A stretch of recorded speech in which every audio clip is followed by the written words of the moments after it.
Hi good morning everyone, this is Shriram Sharma, your biology teacher. हम लोगों ने शुरू करा था ब्लड का कंपोजिशन पढ़ लिया, आरबीसीज पढ़ लिए। आज हम बात कर रहे हैं डब्ल्यूबीसीज की।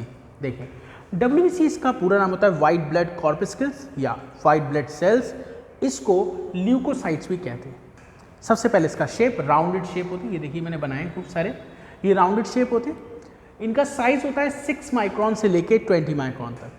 6 माइक्रॉन से लेके 20 माइक्रॉन तक होता है। काउंट कितना होता है? काउंट इंपॉर्टेंट है, ये एग्जाम में पूछा जाता है। तो 6000 से 8000 पर मिलीमीटर क्यूब ब्लड। मतलब अगर 1 मिलीमीटर क्यूब आप ब्लड देखोगे तो उसमें 6000 से 8000 तक क्या मिलेंगे? डब्ल्यूबीसी। और अगर आरबीसी देखोगे तो कितने मिलेंगे?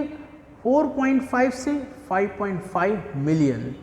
ठीक, उसके बाद आप देखोगे फंक्शन। इसका फंक्शन है डिफेंस सिस्टम बनाना। आरबीसी का क्या फंक्शन था? O2 और CO2, दैट मीन गैसेस का ट्रांसपोर्ट कराना आरबीसी का, और डिफेंस बनवाना, डिफेंस सिस्टम डेवलप कराना किसका काम है? डब्ल्यूबीसी का। मतलब बाहर से कोई भी जंग फैक्ट्री आएगा उसको मारना, उसको किल करना, जिम्मेदारी किसकी? तो आप बताओगे वो जिम्मेदारी होती है डब्ल्यूबीसी की। Formation, bone marrow.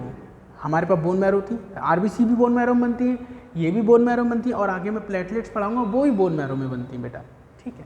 Then after life span, कुछ आवर्स से लेकर फ्रॉम फ्यू आवर्स, कुछ घंटों से लेकर कुछ दिनों तक, कुछ दिनों से लेकर कुछ हफ्तों तक, कुछ हफ्तों से मंथ्स, ईयर्स, और कई बार लाइफ टाइम ये प्रेजेंट होती हैं आरबीसी।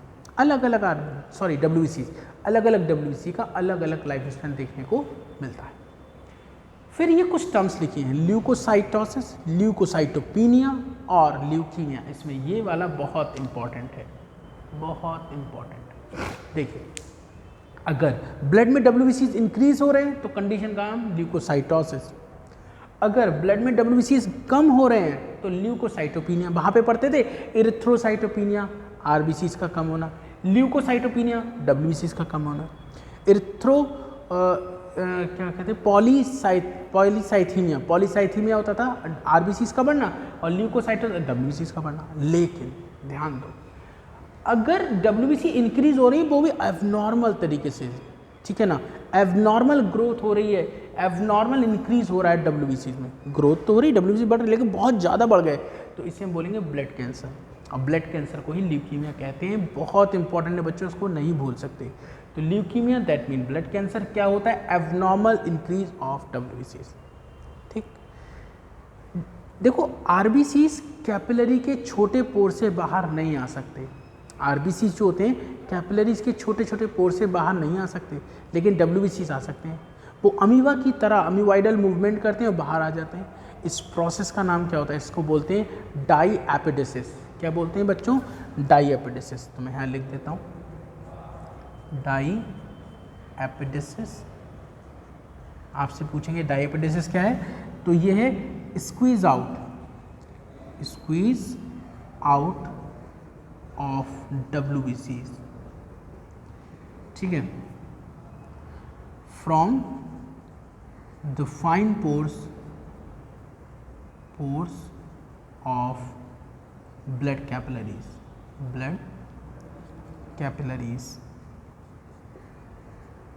जो ब्लड कैपिलरीज होती हैं उसमें फाइन पोर्स होते हैं, उनसे अमीवाइडल मूवमेंट करते हुए डब्ल्यूबीसी स्क्वीज आउट कर जाते हैं।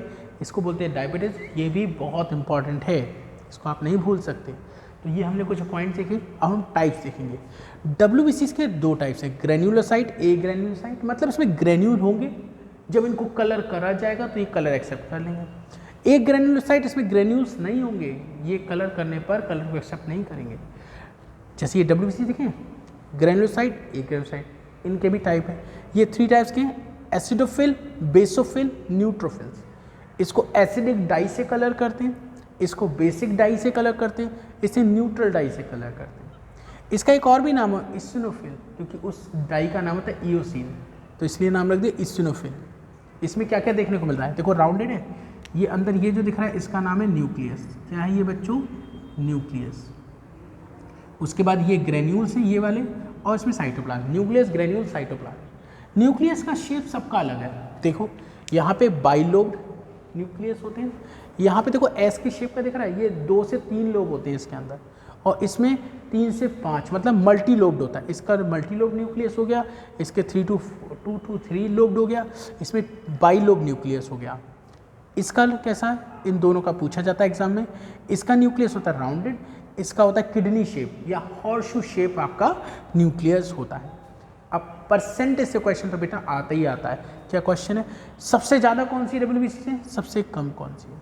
सबसे ज़्यादा क्या, 60 to 65% होती है न्यूट्रोफिल्स, उसके बाद लिम्फोसाइट 20 से 25%, फिर मोनोसाइट 5 to 10%, फिर एसिडोफिल्स 2 to 3% और लास्ट में बेसोफिल 0.5 से 1%। ये पूछा था, इसमें सबसे ज़्यादा पूछा मैक्सिमम कौन सी है, सेकंड मैक्सिमम कौन सी है और लोएस्ट कौन सी है। Maximum neutrophils, second maximum lymphocyte and lowest कौन है, बेसोफिल। इनके फंक्शन से रिलेटेड तो देखो, जब कभी किसी पैरासाइट का आपको इन्फेक्शन हो जाएगा, ये एलर्जी हो जाएगी।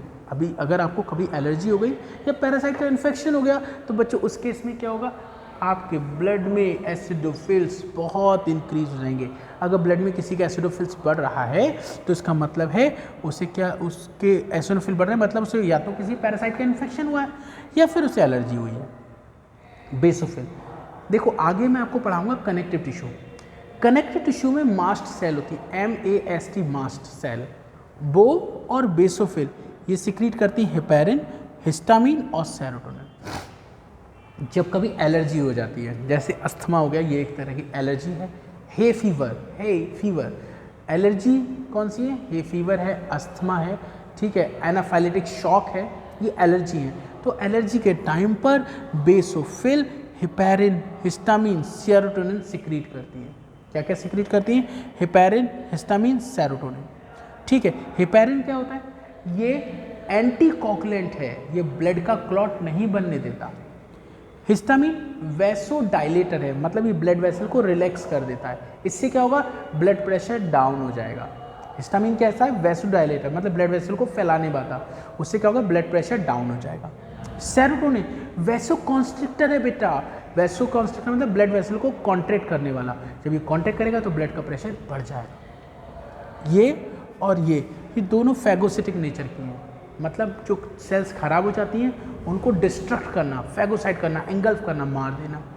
इसके लिए एक और बात कही जाती है, ये कैंसर सेल को डिस्ट्रॉय करती है और बाकी जो अदर सेल है उनको प्रोटेक्ट करती है, उनको सपोर्ट करती है कि जाओ मेरे वीरों लड़ो जाके। लिम्फोसाइट ये एंटीबॉडी बनाते हैं। हमारे पास दो तरह के एंटीबॉडी होते हैं, दो तरह के लिम्फोसाइट है, बी लिम्फोसाइट और टी लिम्फोसाइट। इसमें से बी लिम्फोसाइट है वो एंटीबॉडी बनाएगा और टी लिम्फोसाइट जो होता है वो बी लिम्फोसाइट की मदद करेगा। फिर से सुनो, लिम्फोसाइट दो टाइप के, बी और T. B lymphocyte bone marrow में बनता है, टी लिम्फोसाइट थाइमस ग्लैंड में बनता है। जो बी लिम्फोसाइट है वो बनाएगा एंटीबॉडी और ये बी लिम्फोसाइट इसकी मदद कौन करेगा, टी लिम्फोसाइट। मैं करके बताता हूँ, एक है बी लिम्फोसाइट, एक है टी लिम्फोसाइट। ये एंटीबॉडी बनाता है और टी इसकी सपोर्ट करता है, डिफेंस बनाना।